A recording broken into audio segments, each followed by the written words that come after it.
Hi, I'm Miss Teresa. Welcome back to Make It Monday at the Box Springs Library. Today we're going to make this cute, adorable eclipse shirt to get ready for next week's total eclipse. So if you're ready, let's get started. So to start off with, obviously you're going to need a black t-shirt. Any t-shirt will work. I got this one at Walmart. I think it was less than $5. You're going to need a plate. Depends on what size you want your eclipse on your shirt.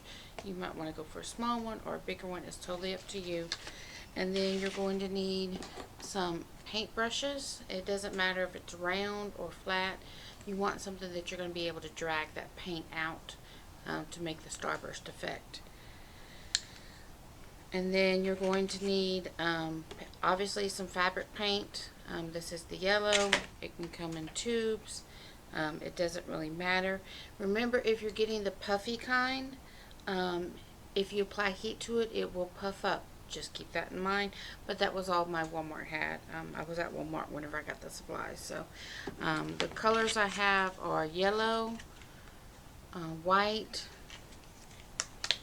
I have orange and a glitter, a silver glitter, and then obviously I have the red.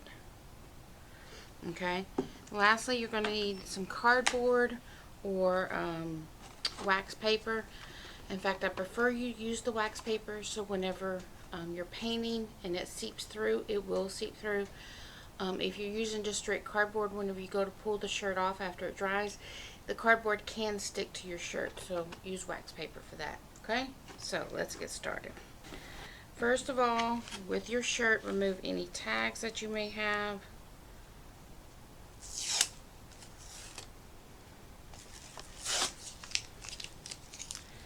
And then you can pre-wash it. That also helps. I don't have a wash machine here, so we're not going to pre-wash it. Okay, and then like I said, open it up and let's move some stuff out of my way for a minute. I have my cardboard, and the cardboard is going to go underneath the shirt to give it support. So that's what we're going to do with that. And then we're going to cut off a piece of wax paper that's going to be used underneath as well. Okay. Now remember, whenever you're doing your shirt design, it's only about that big, okay? So you don't need to cover the entire inside of the shirt in wax paper. You can, but you don't have to, okay? So let's move the paint over here. Get my cardboard. And if it would be easier for you, you can always tape your wax paper onto your cardboard. Now, I wore this graphic shirt here just for the purpose.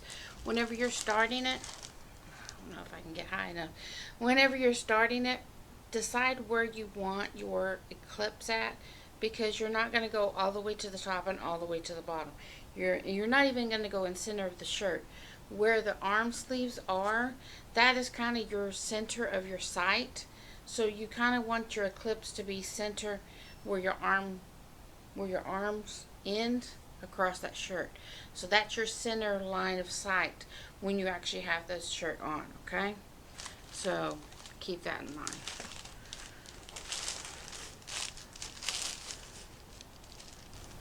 Okay, so you can see this is the bottom of the sleeve. So this line would be the center of my shirt, okay? So I want to make sure whenever I'm placing this that I'm not going up too high or too low.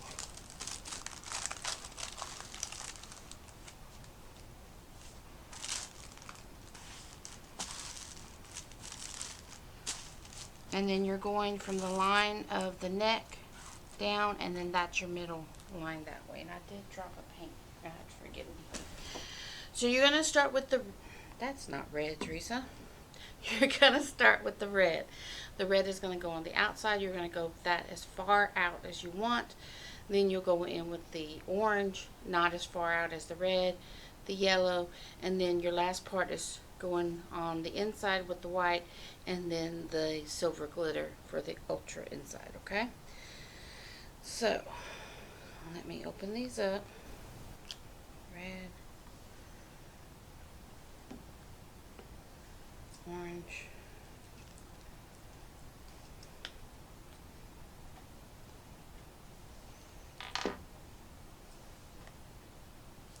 silver. So, if we're going to do that for the center, that would be fine. If you try to do this, just remember how far out you have to go. So, just keep that in mind. And then adjust your cardboard and wax paper according to that, because I don't have enough here at the bottom. So, if I did just this, I'm not sure that I would have enough to secure it. So I think I'm going to go with a smaller one. And then that allows me for more paint area. So I know the sun's playing havoc on this camera right now, but you want to make sure your t-shirt is as smooth as possible. And since we're using this for the stencil, we're going to use this plate for our palette. Now this is a black shirt. It's a cotton shirt. It's going to soak up a lot of your paint. So just be aware of that. So the red you may have to do twice, just because it is going to absorb a lot of your red.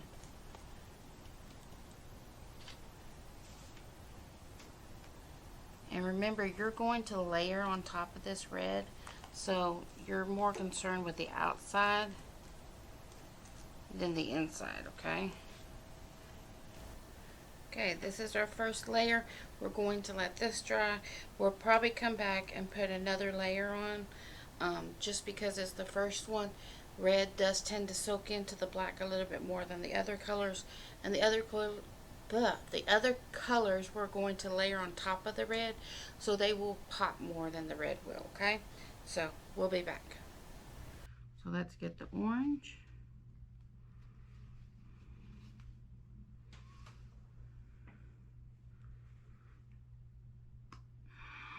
Pop the top.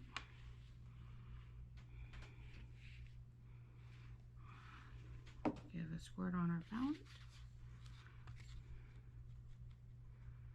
And you can use the same brush. It's not a big deal. You're blending colors anyway, so if it blends on your brush, it's not a big deal. If you want to change brushes, you could. I'm not. And as you see, as we're going, we're not going out as far as the red. Just because you want that outer edge of red. Now, you don't have to be totally shy about it, but you do want to leave some of the red. And again, we're blending colors as we're going.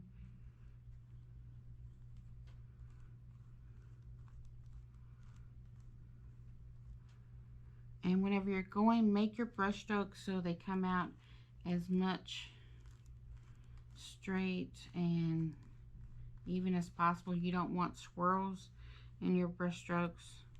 I mean, I guess you could, but it is up to you. I prefer mine to be straight.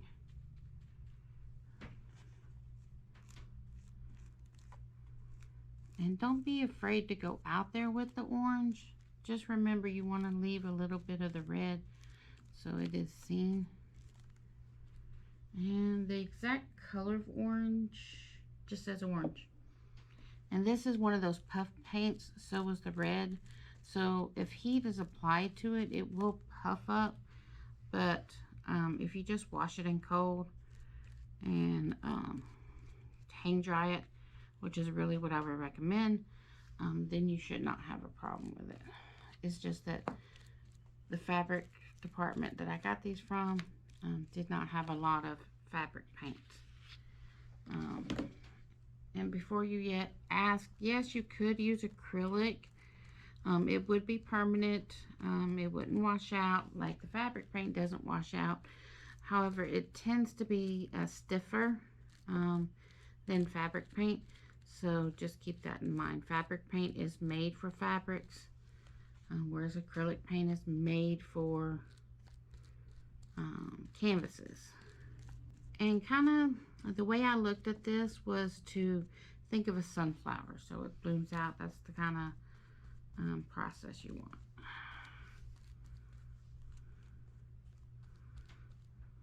Alright, so we have the orange. Notice we're still not moving our center plate. We are leaving that alone. From this point in time, I am going to switch brushes. Ooh, don't touch my shirt. Thank you. Fingers touch the paint. Okay, we're going to switch brushes. And then the reason why we're switching brushes is because we're going to yellow, and then from yellow we'll go to white. And that already had red and orange on there, and I really want my yellow and white to show. Whoa, that just came out pouring on out. I really want my yellow and white to show, so I'm going to use a new brush. But again, that's up to you. Now, if you want to dry it in between the stages, you can with a hair dryer or a heat gun, anything like that, you can. But remember, I have puff paint, and I don't want to do that because I don't want it to puff up. If I was to let it air dry, I could do that as well, but time restraints, I'm just going to go for it. So, but that is up to you. If you have the time, then I would definitely suggest letting it dry in between the layers. And remember, with the yellow, same as the orange, we're going to the edge, but we're not quite going all the way. We're leaving a little, about half to a quarter-inch gap around the edge, because we want the other colors to still be able to be seen. All right, next is the white.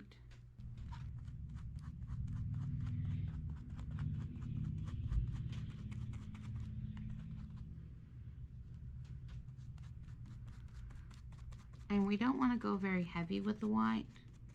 We just want to go a little bit on the edge. And we're picking up the other colors to blend it, so that way it's not a predominant in-your-face white. Okay, so now I'm going to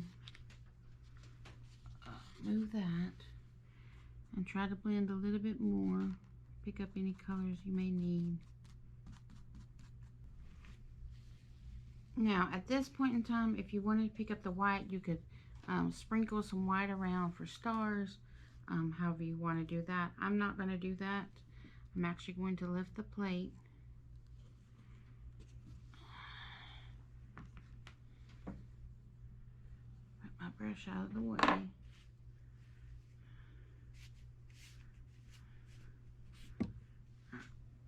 And then I have the silver, and I'm going to go along the inside just to kind of clean up the edges, okay?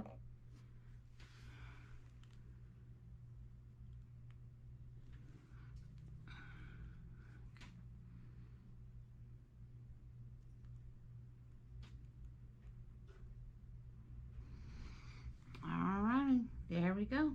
That is my Eclipse t-shirt.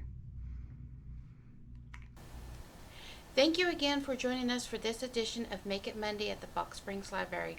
I hope you have fun making your Eclipse shirt for the total eclipse that'll happen here in the Dallas-Fort Worth area on April 8th. So until next time, bye!